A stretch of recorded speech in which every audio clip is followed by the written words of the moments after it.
ఇప్పుడే 17th కోర్టులో argument bail argument అయిపోయింది. బెయిల్ ఆర్గ్యుమెంట్ అయిపోయింది. జడ్జి గారు రేపటికి ఆర్డర్స్ పోస్ట్పోన్ చేశాడు. రేపు బెయిల్ వచ్చే అవకాశం ఉంది, వస్తుందని అనుకుంటున్నాం.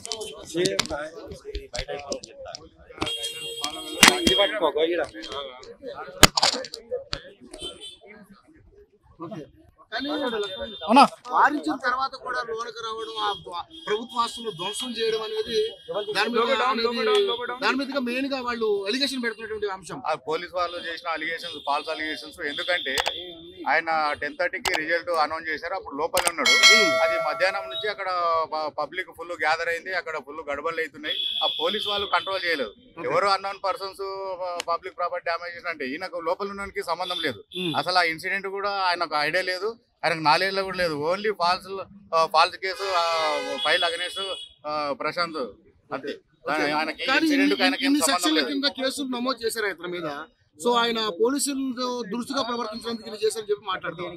అవన్నీ ఫాల్స్ అలిగేషన్స్. ఎందుకంటే ఆయన అసలు ఆ ఇన్సిడెంట్ గురించి తెలియదు, దురుసుగా ప్రవర్తించలేదు. ఆయన ఎక్కడో లోపల ఉన్నాడు. ఆ ఇన్సిడెంటే తెలియనప్పుడు ఆయనకు దురుసుగా ప్రవర్తించే అవకాశమే లేదు అక్కడ.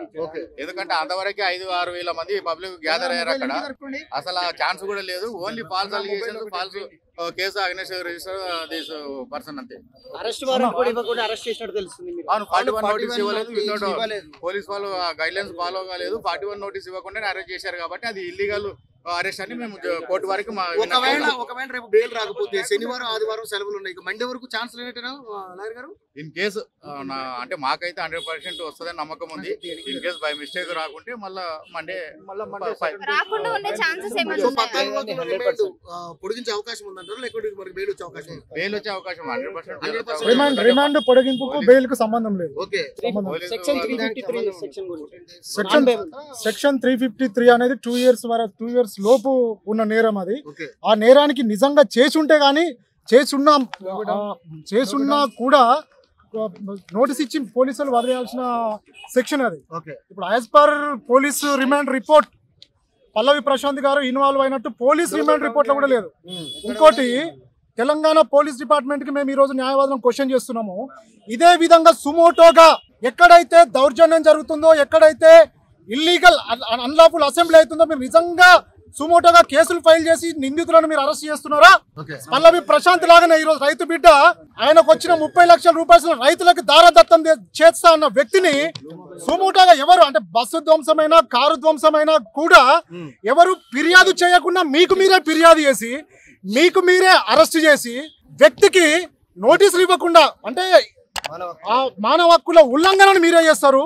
నిజంగా అక్కడ పబ్లిక్ ఎక్కువ అవుతున్నారని తెలిసినప్పటికీ 144 సెక్షన్ మీరు నిబంధనలకు విరుద్ధంగా ఆ సెక్షన్ మీరు ఫాలో చేయమని మీరు ముందే అనౌన్స్ చేస్తే బాగుండదు. అలాంటివి చేయకుండా ఎవరు ఫిర్యాదు చేయకుండా మీరు పల్లవి ప్రశాంత్ వాళ్ళ సోదరుని మీద ఆ ఇన్సిడెంట్ లో లేని వ్యక్తుల మీద తప్పుడు కేసు ఫైల్ చేసి మీరు వాళ్ళని అరెస్టే విరుద్ధం. అంటే ఈ రిమాండ్ చేయడం అనేది తప్పు అనే కోణంలో ఈరోజు మేము 17th ACMM నాంపల్లి కోర్టులో న్యాయవాదులం వినోద్ గారు, మేము, శ్రీనివాస్ గారు, వేణు గారు, శ్రీనాథ్ గారు అందరం ఆర్గ్యుమెంట్ చేయడం జరిగింది.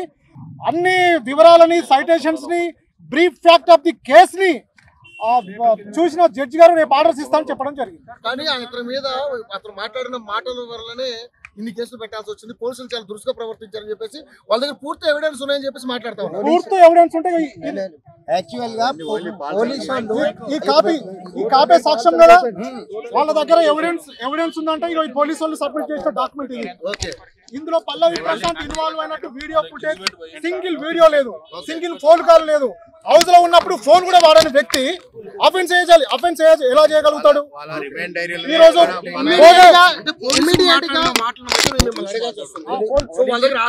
ఇంకొకటి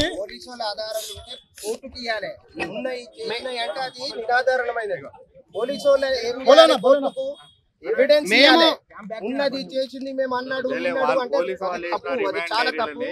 మేము ఏసీబీ గారికి విజ్ఞప్తి చేస్తున్నాం, ఇమ్మీడియట్ గా జూబ్లీ హిల్స్ SHO ఇమ్మీడియట్ గా బర్తరఫ్ చేయాలి.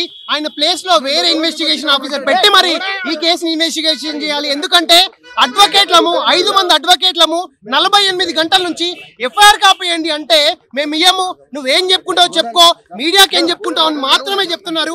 ఇమ్మీడియట్ గా జూబ్లీస్ SHOని ఇమ్మీడియట్ గా సస్పెండ్ చేయాలి. డీజీపీ గారికి రిక్వెస్ట్ చేస్తున్నాము. ఈ కేసుని వీలైతే సిట్టింగ్ జడ్జితో కూడా ఎంక్వైరీ చేయాలి. ఎందుకంటే సామాన్య ప్రజలకు ఆర్టికల్ 14, 19, 21 హక్కు లేదు తెలంగాణలో. ఎస్పెషల్లీ ఈ లాస్ట్ 1 మంత్ నుంచి దీని మీద ఎంక్వైరీ చేసి మరి ఏసీబీ వాళ్ళను, సిబిఐ వాళ్ళను, సిఐడి వాళ్ళని కూడా ఇంక్లూడ్ చేయాలని మనం చేస్తున్నాం. ఒక అద్భుతమైన విషయం ఏంటంటే పల్లవి ప్రశాంత్, నేను షాక్ అయిన విషయం ఏంటంటే, నేను కోర్టుకు వచ్చిన తర్వాత ఇదే మన వినోద్ అన్న కానివ్వండి, లేకపోతే లక్ష్మణ్ అన్న కానివ్వండి, శ్రీనివాస్ అన్న ఇట్లా చేసుకుంటూ పోతే కోర్టు లోపుకి వెళ్ళిన తర్వాత 50 మంది, సుమారుగా 50 మంది లాయర్లు సపోర్ట్ గా నిలబడ్డారు అక్కడ. రైతు బిడ్డకు న్యాయం చేయడానికి ₹1 ఖర్చు లేకుండా వాళ్లే స్వయం ఖర్చుతో ఇక్కడ కార్లలో వచ్చి ఇవాళ రైతు బిడ్డ ప్రశాంత్ కు ఆసరాగా నిలవడం, ఈ యొక్క బిగ్ బాస్ లో గెలిచిన ఒక కామన్ ఆడియన్ గా గెలిచి వాళ్ళ రికార్డు సృష్టించిన పల్లవి ప్రశాంత్ కు ఇంత మద్దతుగా నిలబడి ఇక్కడ డిఫెన్స్ చేసే విధానం లోపల కోర్టులో నేను లోపలికి వెళ్ళాను. కోర్టులో జడ్జి గారు